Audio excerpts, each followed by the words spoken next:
What do you make of knowledge? Do you think knowledge is this pure and altruistic treasure of humanity that is equally shared by all mankind? I'm obsessed with this book, Babel. It's a big book, like 500 something pages, but it's actually very easy to read. I finished it within 1 week.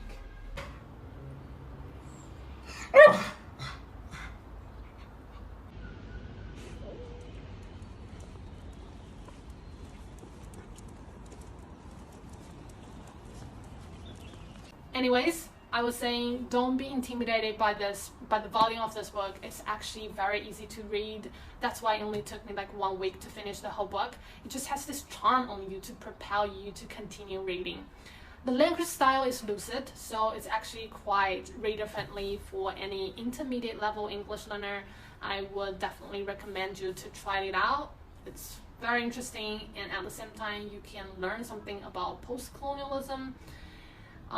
It's written by Rebecca Kwang Lingxiu, a Chinese-American writer who is very, very young, impressively young. She was born in 1996, so younger than me. So today I'm not going to share with you the plot and the story. You have to read yourself. It's worth it.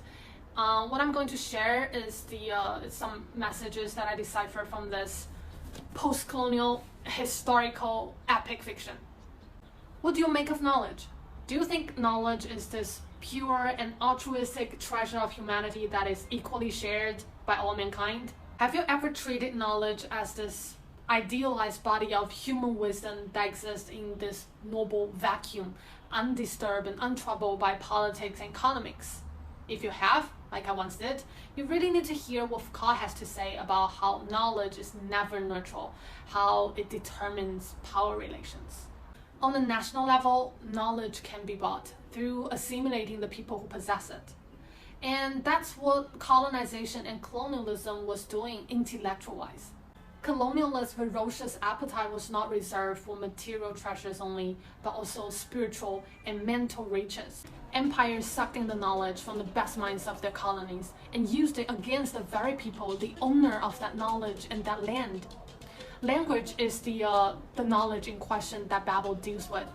Knowledge is power, and the monopoly of knowledge was used by the empire to dominate and domineer over the colonized people. Empires and the word of empires sound ancient. It's like a product of the past. It's already historical. And today we don't talk that much about knowledge as we talk about information. What we have today is an information era and a highly capitalized society. And the power has shifted from empires to those global corporations who capitalized of the information they have of people, of us. But this time, we willingly offer them our information and our attention for the service and for the entertainment. I think what I'm trying to say here is that everything in this secular world has a political and economic context. And we as common people should pay more attention to those contexts so that we won't be treated as simply a mob of sheep that those big organizations can reap up from.